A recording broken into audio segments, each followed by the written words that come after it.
Magandang araw mga kaibigan. Nako mga kaibigan mainit itong pag-uusapan natin. Escudero, hindi magtatagal bilang Senate President. Traidor sa Senado, binira. Impeachment muling inurong ni Escudero. At SC judges na inappoint ni Digong, posibleng palitan. BP Sara, walang takas sa mga di umano'y kabalbalan. Nako, abangan nyo po yan. Matapos maipanalo ni Chis Escudero ang pagiging Senate President, abay tila lumubog sa kahihiyan ang mga senador at ilang mga congressman matapos tumbukin ni Pangulong Marcos na mananagot lahat ang mga mandarambong sa pondo ng flood control project. Samantala, todo tanggi si Escudero sa issue ng pondo at lalo namang kinalampag ng taong bayan itong Supremo Escudero matapos niyang ipagpaliban ulit ang impeachment trial ni Sara Duterte at Supreme Court posibleng mabago pa ang desisyon. Nako, abangan nyo po yan. Yan ang pag-uusapan natin, pero bagong lahat, pakilike po muna ating video, pakishare na din po at subscribe na po kayo sa ating channel. Unahin na po muna natin ito mga kaibigan, yung regarding nga sa flood control at galit na galit dito ang Pangulo, at isunod natin yung regarding sa impeachment ni Sara Duterte. Hahamakin ng lahat, makamit lang ang minimithi. Isang kasabihan na naging gabay ng ilan para magtagumpay sa buhay. At tila yan din ang batayan ni Senate President Chis Escudero noong 19th Congress sa issue ng tumataginting na 142.7 billion pesos na umano'y budget insertions sa 2025 General Appropriations Act o GAA. Sa video na nakuha ng Politico.com mula sa security footage ng Batasang Pambansa, makikita si SP Chis sa North Wing Hallway papasok sa tanggapan ni House Speaker Martin Romualdez. Naka-rubber shoes siya, maong pants at printed shirt. Ang oras, pasado 2:00 ng hapon. Ang petsa, November 30, Bonifacio Day, holiday. Nasundan ito ng isa pang pagbisita sa House. Alam nyo mga kaibigan, ang sinasabi dito ni Escudero, ang lahat ng ito ay paninira lamang. At galing daw ito sa Kamara. Kung mapapansin ninyo mga kaibigan, yung palusot ni Escudero dito, gas-gas na. Diba? Ganyan na ganyan yung mga palusot ni Sara Duterte. Ang unang pagbisita nangyari 2 araw matapos simulan ang Bicameral Conference Committee para sa GAA. Wala pang Senate President sa kasaysayan ang bumisita sa House sa kasagsagan ng BICAM deliberations ng national budget, partikular sa panahon ng pag-reconcile ng mga magkaibang probisyon ng kanilang bersyon. Naaprobahan ng BICAM ang national budget noong December 11, 2024. At sa pag-aaral ng Politico.com, pangalawa ang lalawigan ng Sorsogon na home province ni Escudero sa nakakuha ng pangalawang pinakamalaking budget para sa mga proyektong pang-infrastruktura kasama ang flood control projects. Nagkakahalaga ito ng 9.1 billion pesos. Pero pinakamalaking bahagi ng 142.7 billion pesos na umano'y budget insertions ay napunta sa baluarte ng kaalyado ni SP Chis na si Joel Villanueva, ang lalawigan ng Bulacan. Higit ito sa 12 billion pesos. Kung issue ng Pogo ang nagpa-standing ovation noong nakaraang taon sa sona ng Pangulo, ngayon naman ang issue ng flood control projects ang nagpadagundong sa loob ng plenary session ng House of Representatives ilang minuto bago matapos ang kanyang sona. Nang talakayin niya ang issue ng flood control projects, palakpakan at standing ovation ang marami sa plenaryo ng Kamara. Kaya ang Pangulo, tinukuran niya ang pahayag na mahiya naman kayo sa mga nasa likod ng mga proyektong ito na misulang inanod na kasama ng mga rumaragasang baha. Inutos na niya ang investigasyon dito. Well mga kaibigan, sa totoo lang yung naging sona ng Pangulo ay maganda naman talaga. Although may mga iba na hindi niya nabanggit, pero overall maganda pa rin. Dahil lalong-lalo na at ginamit niya ay sariling wika natin kung saan abot talaga ng mga kababayan natin at talagang mas madaling maintindihan yung gustong ipaabot ng ating Pangulong Marcos. At isa pa mga kaibigan, yung naging highlights nga dito, yung mga makakapal na muka, yung mga garapal. Lalong-lalo na nung sinabihan niya itong mga mandarambong dito nga sa flood control project ay mananagot, ang kakapal daw ng muka. At every time na sinasabi yan ni Pangulong Marcos, kung napansin nyo mga kaibigan, di ba? Every time na sasabihin ni Pangulong Marcos yung mga yan, makakapal yung mukha nyo, mandarambong, abay itinututok ng camera at ipiniprame si Joel Villanueva. Hindi natin alam kung sinasadya ba o baka naman nagkataon lang kasi every time na lang nasasabihin ni Pangulo yung mga ganyan regarding nga sa mga nangyaring corruption, piniframe or pinapan yung camera kay Escudero at dito nga kay Villanueva at sa mga ilan na kongresista. Oo. Kaya naman mga kaibigan, maugong talaga na itong si Escudero ay hindi magtatagal bilang Senate President. Dahil nga mismong si Pangulong Marcos mga kaibigan ay ayaw dito kay Escudero bilang Senate President. Ang gusto niya si Tito Sotto. Pero ganito po yung nangyari. Si Pangulong Bongbong Marcos mas gusto raw si Senator Tito Sotto. Ayon sa insider source ng Politico.com, medyo naging dissolution o dismayado raw si PBBM sa umugong na balitang dawit si Senator Cheese sa umunoy insertions sa 2025 national budget. Pero sa isang turning point, may humiling umano ng isang face-to-face meeting sa Pangulo pero hindi raw pumayag si PBBM. Ang mga backroom negotiations na tulad nito ay nangyayari daw sa pamamagitan ng emissaries. Kinailangan pang mag-appoint ng bagong political liaison officer si PBBM na kapalit ng dating PLO na si Mark Mendoza na nagbitiw noong Mayo. Kung wala itong mga emisaryo, hindi nagiging posible ang paghihimasok ng Pangulo sa Senate Affairs. Pero tuluyan siyang dumistansya sa usapin. Kaya ang momentum ng sanay pagbabago ng Senate leadership ay naglaho. Para sa ilang analitiko, ang muntik-muntikang pagpapalit ng liderato sa Senado ay pahiwatig na hindi matatag ang pinanghahawakan ni Escudero sa kanyang pwesto. Baka sa susunod na mga pagkakataon, maaari raw hindi na swertihin si Escudero. At dahil nga dito mga kaibigan, sa mga bilyong-bilyon na isinisingit, talagang matindi po yung panawagan ng ating mga senador tulad nila Senator Sotto, Senator Lacson, Risa Hontiveros, na talagang dapat may managot patungkol nga dito sa mga matinding pagsingit na to. Talagang ginagatasan nga daw eh. Kaya naman mga kaibigan, eto yung matinding birada ni Senator Lacson dito nga sa mga kabalbalan ng mga traidor na senador at mga kongresista na talaga naman mga kaibigan ang kakapal ng pagmumuka patungkol sa pondo ng bayan. Sabi ko, ang favorite quote ko from the SONA, mahiya naman kayo.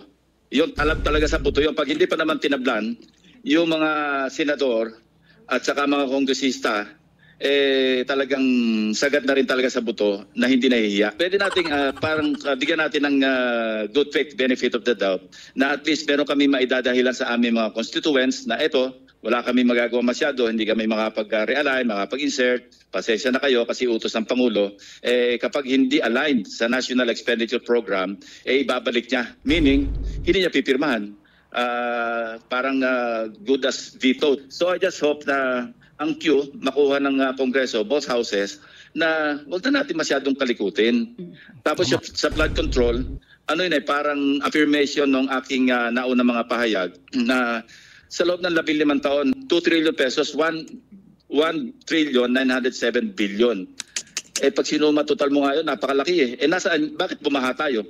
Sinasabi ko nga na bakit directly proportional yung taas ng tubig baha doon sa ating budget na nilalaan para sa flood control. Ako nga nagsisimula na na mag-inventaryo at maghanap ng mga proyekto na nakasaad sa GAA, sa budget books ng taong 2022, 2023, 2024, pati 2025. Ang 2025, 346 billion yun ang nakalagak.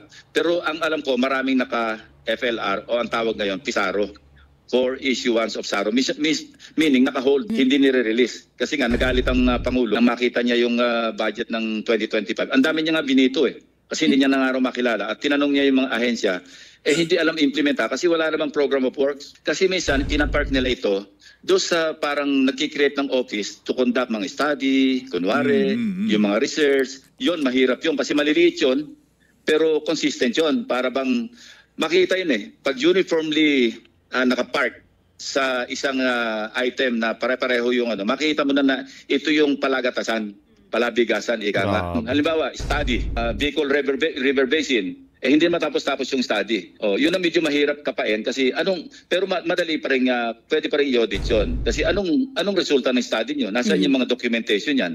Kailan may paper trail yan? Kasi kumasos ka na halimbawa ng, sabihin natin 70 million to conduct a research study kung paano mapaganda yung isang ilog, yung river basin. Nasaan yung resulta? Tapos anong implementasyon yan? Makikita at makikita basta't pagtsatsagaan lang. Mas lalo lumakas ang loob ko, pati yung aking mga staff, nainganyo sila. Kasi mismo sa Pangulo na nanggaling, Tama. na pag hindi aligned sa National Expenditure Program, at saka maganda rin yung pahayag ni Secretary Pangandaman, ni Amena. Sabi niya, kinakausap niyang isa-isa yung mga department heads, department secretaries. Huwag na kayong lumapit sa mga congressmen, huwag na kayong lumapit sa mga senador para humingi ng augmentation. Kasi diyan nagsisimula eh. Alam mo, minsan pag budget deliberation, merong dadalaw na secretary o director ng isang ahensya, ng isang bureau o departamento. Senador, baka naman pwedeng i-augment yun to kasi kulang, hindi na-approve sa NEP, hindi na napasama. Baka pwedeng augment yun na lang. Diyan nagsisimula. Sasabihin ng congressman ngayon, o sige, pero magsisingit na rin ako ng para sa Maraming salamat, Senator Lacson. Pagpatuloy nyo po yan, suportado po kayo ng taong bayan dyan sa mga ginagawa nyo, no? Na talagang panagutin yung mga mandarambong ng mga politiko na yan dyan sa Senado at dyan din sa Kamara. Well, sa totoo lang mga kaibigan, na mas maganda nga yung isa pa na isinusulong din ni Senator Lacson na maging transparent yung BICAM. Diba dati, closed door, sila lang yung nakakaalam. Diyan nangyayari yung singit-singit na yan. Pero ngayon, mas maganda kasi ito rin yung gusto ng ating Pangulong Marcos para walang duda ang taong bayan. Pero ang tanong, since gusto na ni Senator Lacson at ang iba pa, ni Pangulong Marcos, diyan sa Kamara, gusto nila ng transparency, ipakita sa publiko yung BICAM na yan. Si Escudero kaya mga kaibigan, gusto kaya niya? Yan ang tanong. Kasi hanggang ngayon, wala pa siyang sinasabi patungkol nga dito eh. Lalo na ngayon mga kaibigan, itong si Escudero, muli na namang inurong yung impeachment ni Sara Duterte. At ang matindi, ang sinasabi niya, kailangan daw nating sumunod sa Supreme Court at i-dismiss na agad at itigil na yung impeachment trial ni Sara Duterte. Kung saan mga kaibigan, hindi pumapayag ang taong bayan at syempre yung mga ilang mga legal luminaries natin na retired Supreme Court Justice din. Syempre yung Kamara. Kasi nga may motion for reconsideration pa eh. 'Di ba? Mag-aapila pa itong Kamara. Kaya dapat lang nahintayin muna yung resulta. Pero itong si Escudero, abay gusto na talagang ilibing mga kaibigan, atat na atat. Pero siguro, napaso siya sa matinding kalampag ng taong bayan, ay muli na naman niyang inurong. Ang tindi. Kaya naman mga kaibigan, may matinding birada ngayon ang dating senador natin. Patungkol dito. Yung 100-page na ponensya na yan ni Leonen, kumalat na yan Monday afternoon pa lang. Kakatanggap pa lang nila theoretically nung sagot ng House. So ibig sabihin hindi pa nakikita man lang yung sagot ng House, naluto na. Kasi nga precisely naluto na. Pati nga yung pagkaponente ni Leonen nandoon. Grabe. Lahat ng mga law school classmates, students neto ni Leonen, i-point out nyo naman lang yung error. Kasi records ito eh. Yung sa kanya, wala siyang basis eh. Assumption yung kanya na ginawa. Kaya this is an opportunity for this guy to correct the error of his ways. Totoo naman, di ba mga kaibigan, yung sinasabi dito ni former Senator Trillanes na posible nga na mabago pa ito dahil nga sa motion for reconsideration. Di ba? Pwede nang doblehin, baka nga naman talaga may pagkukulang o may pagkakamali ang ating Korte Suprema. Taliwas nga dito sa sinasabi ni Escudero na hindi na yan mababago kasi na yan unanimous na yan majority votes na yan na mali talaga ang Kamara. Talaga makikita mo na meron pa ring impluwensya itong Duterte sa Korte Suprema. Kaya nga ang mangyari nito, assuming hindi nila binago yung desisyon nila, kahit na pinoint out sa kanila yung factual errors, ngayon di pwede na sila masubject sa impeachment. Diba? Yun. Kasi impeachable sila. Tama. Officers. Ngayon, pwede rin makita ito ni President Marcos na opportunity ito na matanggal lahat ng Duterte appointees. This is a golden opportunity. Pwede ngayon siyang mag-appoint ng lahat. So maraming sanga-sanga ito, pero it boils down to this. Kung gagawin nila yung tama, sinasabi ko palagi, President Marcos will say what he needs to say, but he will do what he needs to do. I'm not saying na he will be open to the the golden opportunity to purge the Supreme Court of the Duterte appointees.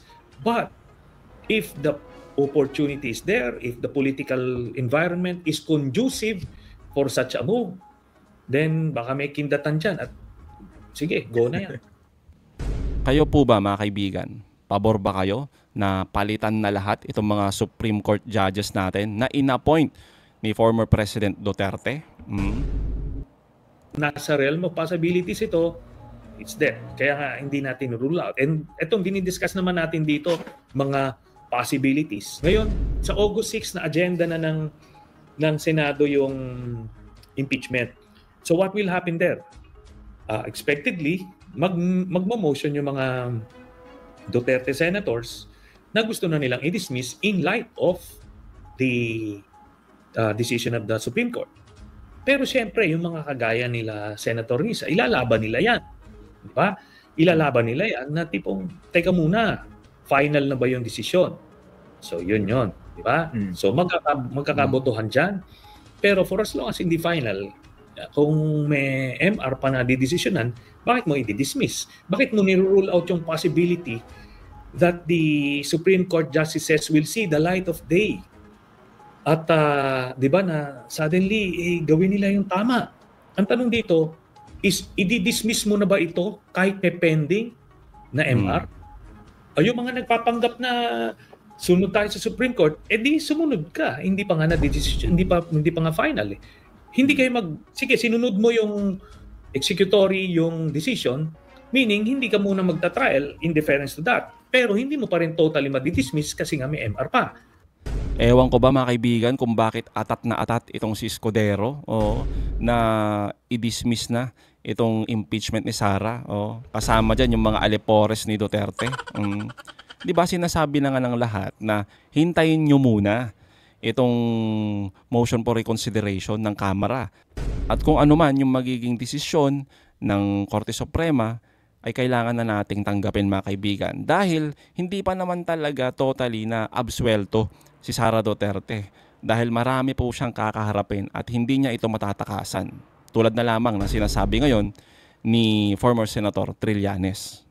Kasi pag dinismiss mo na ngayon prematurely, tapos 2 weeks down the road, yun na nga, suddenly gawin ng tama, gawin ng Supreme Court justices yung tama at i-overturn nila yung initial decision, di saan ka ngayon pupulutin? Dinismiss mo prematurely.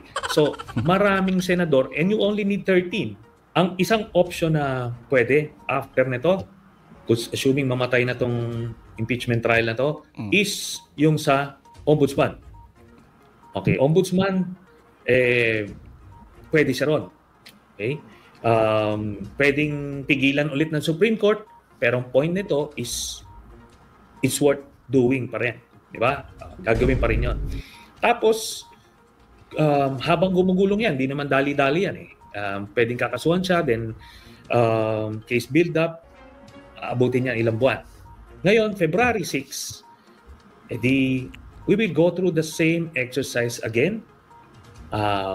This time, talagang sisiguraduhin natin na yung lahat ng sinabi nitong Korte Suprema na decision nila ngayon, kahit hindi nire-require ng Constitution, gagawin natin para wala nang dahilan.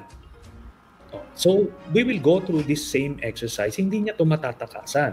Okay, assuming wala ulit mangyari doon sa impeachment trial na yun, kung ano man ang mangyari, pigilin ulit ng Korte Suprema o ma-quit siya, pupunta tayo sa 2028. Yun na yun eh. When all else fails, kasi pagka hindi umubra yung impeachment next year, 2027, baka hindi na pwede yan.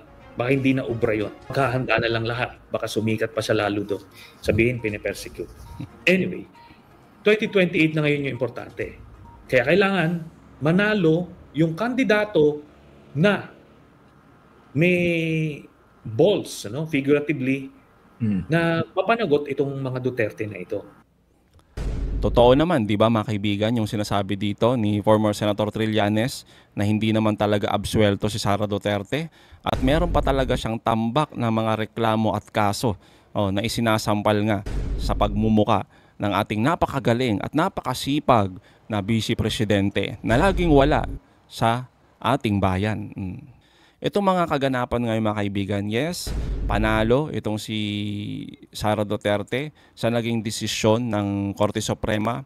Pero hanggat hindi pa lumalabas yung pinaka-final na desisyon ng Korte Suprema, pag nag-file na ng motion for reconsideration ang Kamara, ay mananatili mga kaibigan yung pag-asa na matutuloy itong impeachment trial ni Sara Duterte. Tapos mga kaibigan, kung ang lahat ng ito ay magiging pabor kay Sara Duterte, abay nasa atin na yung alas mga kaibigan. Ito ang sinasabi ng Senator Trillanes na pagdating sa 2028 election ay nasa atin naman yung pagkakataon kung pipiliin pa ba natin na maging Pangulo si Vice Presidente Sara Duterte sa kabila ng mga kabalbalan na ito, at susuportahan pa ba natin yung mga katulad ni Escudero at yung mga alipores ni Duterte dyan sa Senado.